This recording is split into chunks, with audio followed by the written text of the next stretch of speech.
म्हणजे कामाचा व्याप मागचा बघता किंवा लोकसंपर्क बघता संधी कोणाला द्यायला पाहिजे होती हे अगदी ठरवून लाल दिव्याची गाडी माझ्या पत्रे घरासमोर आठवड्यातनं 2-3 वेळा उभा राहायची. मग मला जर उशीर झाला तर त्यांचा ते ड्रायव्हर माझ्याकडे बोलवायला यायचा.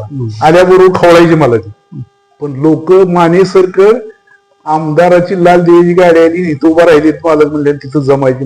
मला किती मोठा सन्मान वाढायचा. आल्यावर मला खवळायची. मला संसार आहे बघावं लागतं इकडे तिकडे काहीतरी आणि मग यावं लागतं. लवकर येत उठत जावं लवकर करत जावं अशा म्हणतात. आणि जाताना त्यांचं कुठल्याही प्रश्नाचं उत्तर मी द्यायचो. ही वस्ती कुणाची आहे, हे रस्ता कुठं जातो, सगळी तालुक्याची पूर्ण माहिती झाली. त्यामुळे फार मला काम करायला संधी मिळाली, फार यथेच्छ. सर आम्ही आता असं पण ऐकलं की आपल्या जिल्ह्याचं नेतृत्व दिल्लीमध्ये तुम्ही केलं होतं. होय. तो प्रसंग जरा सविस्तर सांगा.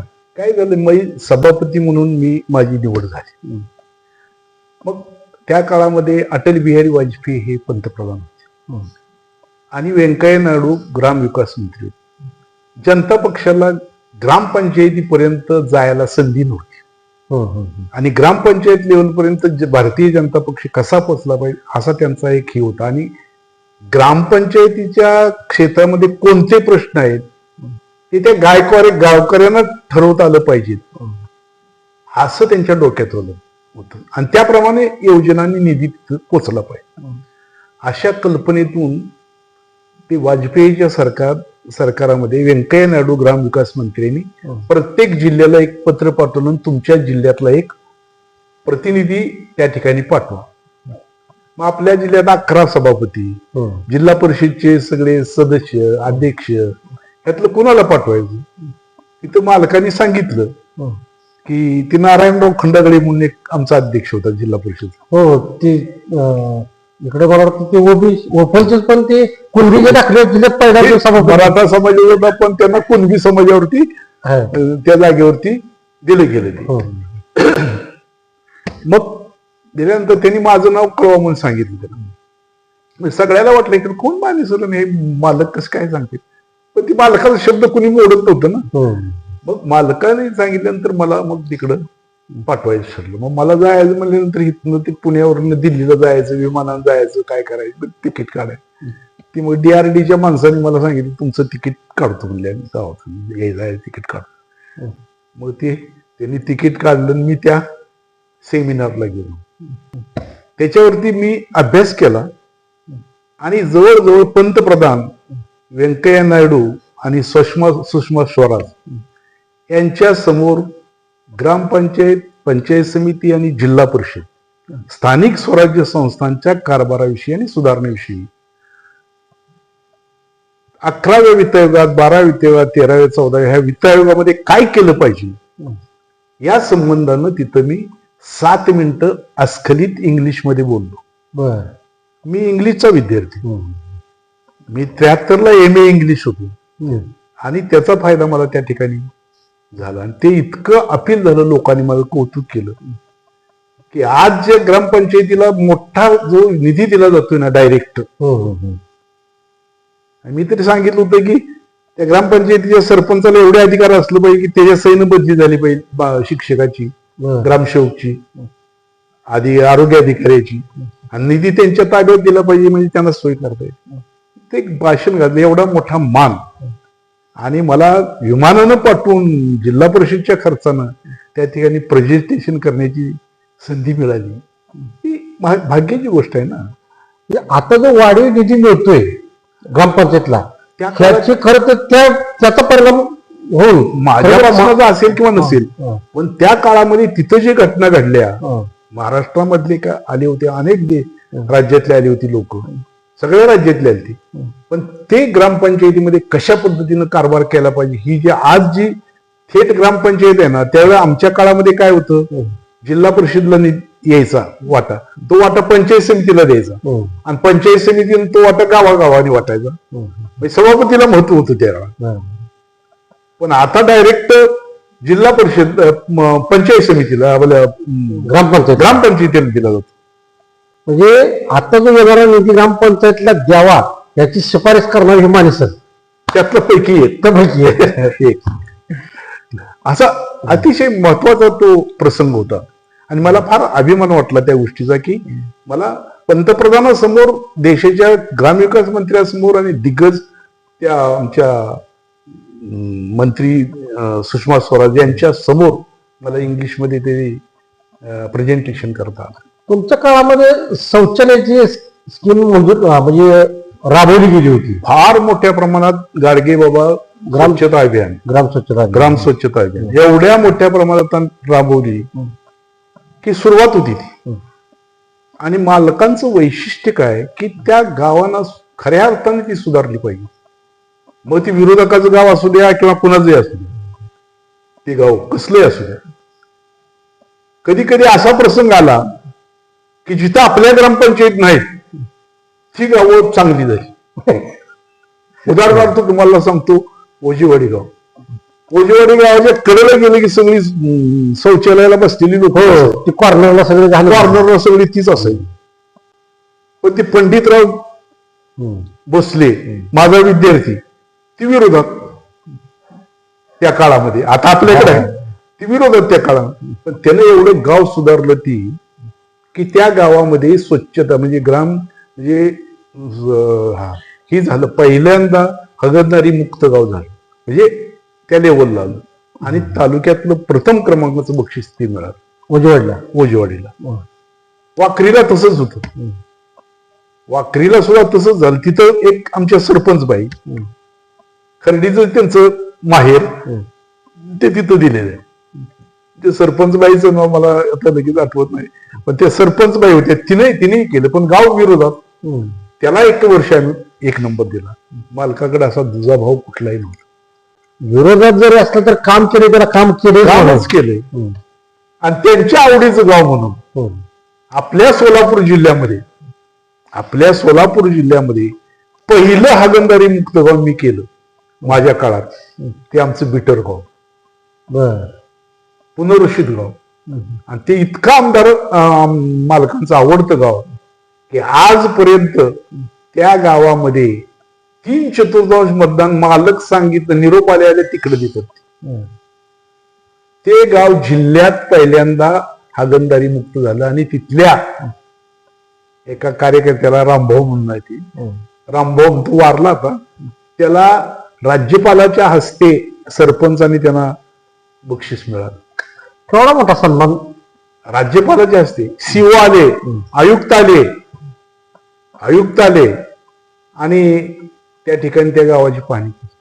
तर त्या गावात जेवढी घरं आहेत त्या घरांना कुणाचं काय बघू नका, त्यांना सगळ्यांना घरकुल द्या एकाच वेळेस, असं आयुक्तांनी सांगितलं. एका वेळेला जास्तीत घरकुल आले ते बेटर हाऊस नाही, बाकीचा आलेला कोटा होताच. पण स्पेशल केस म्हणून जिल्ह्यात पहिला नंबर आला म्हणून त्या सगळ्या गावाला घरकुल द्या. मग त्या सगळ्या गावाला घरकुल दिल्यावर मी त्या गावामध्ये घरावरती गुड्या उभारल्या, स्पेशल कोटा द्या. मला काही इतिहासातलं म्हणजे खरं ते काही म्हणजे गावाला गुड्या उभारल्या, मालकांना त्या घरांचं उद्घाटन करायला नेलं मी ते. म्हणजे मालकाच्या डोळ्यातला आनंद मला बघायला मिळाला. तो त्यांच्या डोळ्यात मला जो आनंद बघायला मिळाला, नाहीतर परमेश्वर कुठं असतो माहिती, कुणाला दिसतोय, मला तिथं दिसला ना परमेश्वर. अशी कामाला इतकी संधी दिली. आणि भांडायचं फार. मोहिते पाटलाच्या तालुक्याला हेवा देवा करायचा मुद्दाम, कारण आम्हाला जास्त मिळलं पाहिजे. मग ती एखादा पशुसंवर्धनचा दवाखाना, ही त्यात पंढरपुरात पशुसंवर्धनचा दवाखाना निघाला, ती ऊर्जित अवस्थेला आला, मोठा केला, त्याला निधी मोठा त्या काळामध्ये 7 लाख मंजूर केला.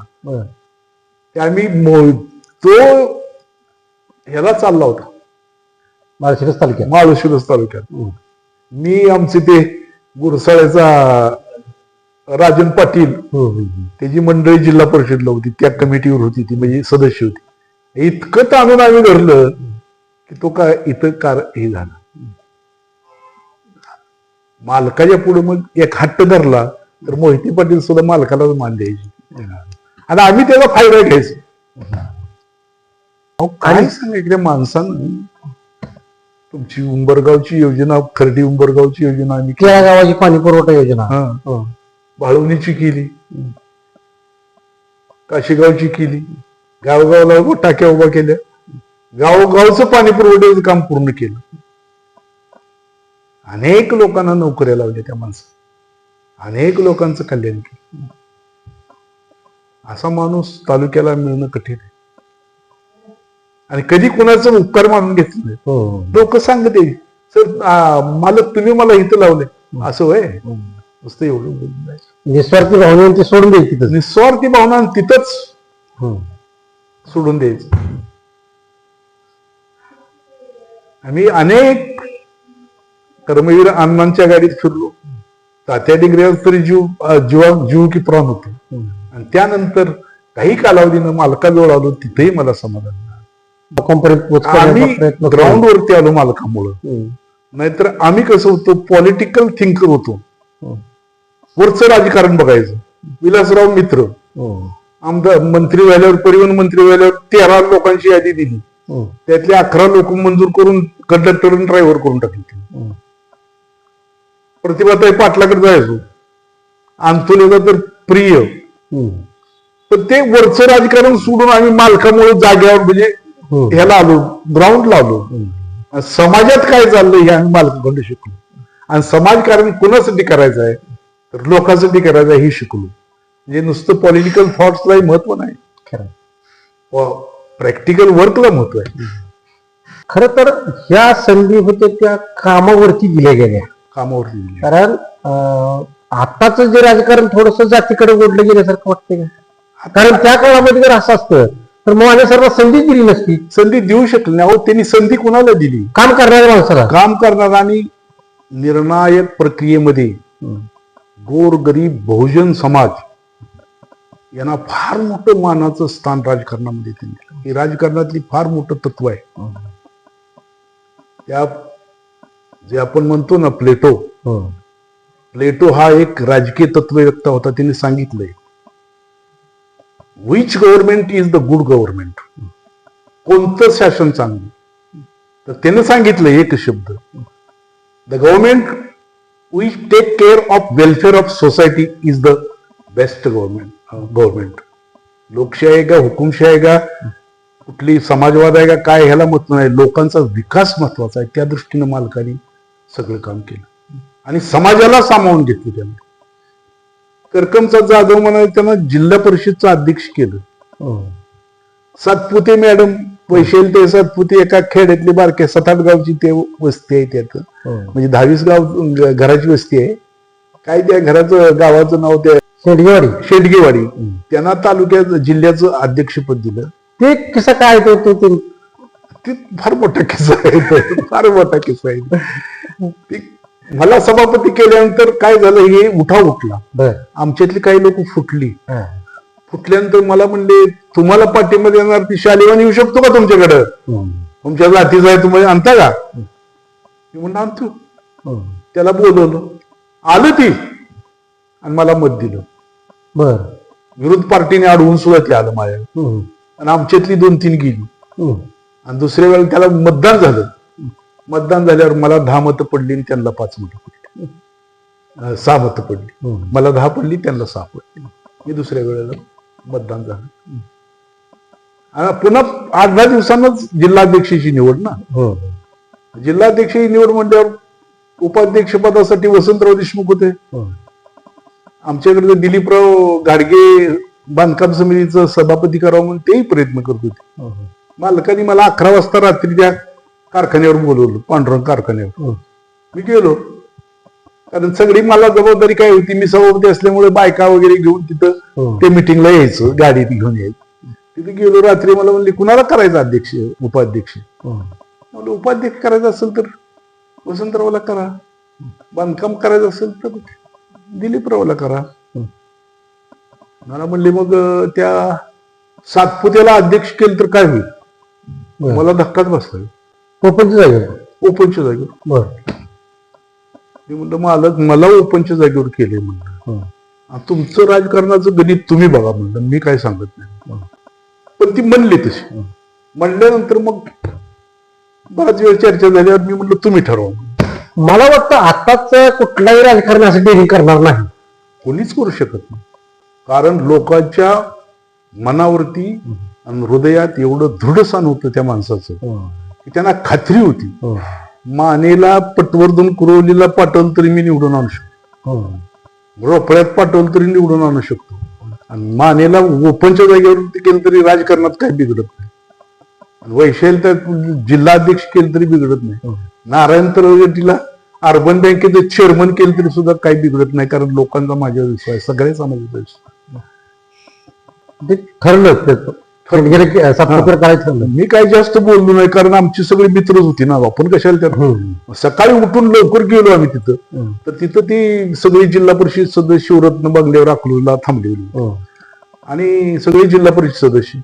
मालक मी गेलो, मालक उतरले त्यांच्या मागे मी उतरलो, आपलं एक वही होती माझ्याजवळ, मी आपलं सदस्याकडे गेलो. मालक तिकडे आमदार सगळी जिल्ह्याची बसली होती, विजयदादा बसली होती त्यांच्या त्या हॉलमध्ये. म्हणजे पूर्ण टोटल आमदार जिल्ह्याची. मला जे इंटरेस्टेड होते ना माणसं माझ्या मागे लागली, काय झालंय काय झालं याला माहित आहे म्हणजे आता काय झालं. फायनल मला माहित नव्हतं, त्यांना वाटायला लागलं. मला उतरताना ती म्हणली फक्त ते लक्ष्मण सातपुतेला सांग एक मोठी ट्रक घेऊन माणसं घेऊन त्या सोलापूरला ये म्हणून. लक्ष्मण सातपुते म्हणजे त्या सातपुते ताईचा नवरा बर पती. तिथे गेले, सगळे आमदार बसले होते तिथे गेले. एक 2-3 मिनिटातच मालक उठले आणि सांगितलं की आमच्या सातपुते ताईंना अध्यक्ष करायचं. बर. सगळी म्हणली येस म्हणले. अख्ख्या जिल्ह्यातले आमदार जिल्ह्यातले आमदार म्हणजे पार्टीतले आपल्या अख्ख्या जिल्ह्यातले आमदार तिथे कोणीही काय बोललं. ते सातपुते जिल्ह्याचे अध्यक्ष आहे. किती सन्मान मोठा दिला गेला. हे खरं मालकाच्याच काळामध्ये झालं आणि आता पुढच्या काळामध्ये शक्य नाही. ओपनच्या जागेवर छोट्या गावामधले किंवा अल्पसंख्याक किंवा ओबीसी असं म्हणून ओपनच्या एवढं चान्स देणं किंवा त्याच्यासाठी सत्ता देणं, एखादं पद देणं, हे मला वाटत नाही आताच्या काळामध्ये शक्यच नाही. असे इतके किस्से देत, किती एवढं माझ्यावरती त्यांनी गौरव केला की मालकांच्या 2004च्या सभेमध्ये म्हणजे त्यामध्ये शरदचंद्रजी पवार यांची सभा झाली इथं टिळक स्मारकमध्ये. त्यामध्ये मालकाने सांगितलं आमचे सभापती वामनराव माने सर यांनी 5 वर्षात एवढी कामं केली की त्यांच्याकडे सभा असताना पंचायत समिती असताना 25 वर्ष एवढी कामं झाली नाहीत तेवढी यांच्या काळात झाली. मी नाममात्र होतो खरं म्हणजे, पण माझा पांडुरंग वेगळाच होता. म्हणजे पवार साहेबांच्या पर्यंत तुमच्या कामाची पावती. आणि त्यांनी सुद्धा मला शाबास केली.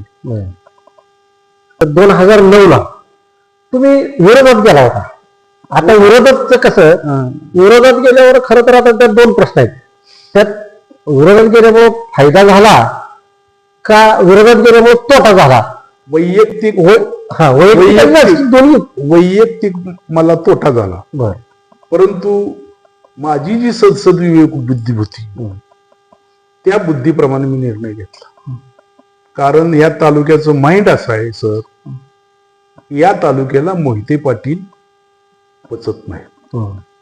आम्ही लहानपणापासून आम्ही प्रशिक्षण वर्गामध्ये आम्हाला आमच्या ज्या गुरुंनी सांगितलं होतं की अकलूजचा उंट आपल्या तालुक्यात शिरला, अकलूजचं उंटाचं पिल्लू आपल्या तालुक्यात शिरलं तर आपलं घर बाहेर दरवाजा तोडून बाहेर काढावं लागेल. ही जी मनावर इफेक्ट होता, त्यामुळं आम्ही सुद्धा म्हणलं त्यांना की बाबा तुम्ही त्यांना तिकीट घेऊ नका, त्यांना ही करू नका. मोहिते पाटलांचा विरोध पहिल्यापासून. खरं तर मला वाटतं पवार साहेबांची सभा पहिली खरेडी झाली ती आमच्यात एक गणपतराव कुसुंबडे म्हणून होती, गणपापा म्हणायची, ते सांगायचे जुन्या गप्पा. त्यांनी त्यावेळेला पण इथं खरेडीच्या सभेत पवार साहेबांना कोणतरी सांगितलं वाटतं, म्हणजे पाणी वरची येत नव्हतं भाडघरचं, थोडीशी वेगळी ते काय झाली त्या काळामध्ये. पाण्याच्या बाबतीत त्यांचा आपला रोषच होता ना. ते बारामती आणि माळशिरस तालुका आपल्याला पाणी येत नव्हतं. म्हणजे ही 2009 काय, पण पूर्वीपासून मोहिते पाटलांना विरोध होताच आपल्या तालुक्यात विरोध. आता हे म्हणजे वैयक्तिक मोहिते पण दादा स्वभाव फार चांगला, बरं. अतिशय चांगला माणूस. हम्म. पण ही फिलिंग होती तालुक्याचं, हे म्हणजे हे तालुक्याचं कॉमन माइंड आहे. आता तुम्ही तिथनं बाजूला कसं गेला, म्हणजे 2009 बाजूला गेल्यामुळे तुमचा वैयक्तिक फायदा झाला असेल तर काय फायदा झाला, तोटा झाला असेल तर काय तोटा झाला?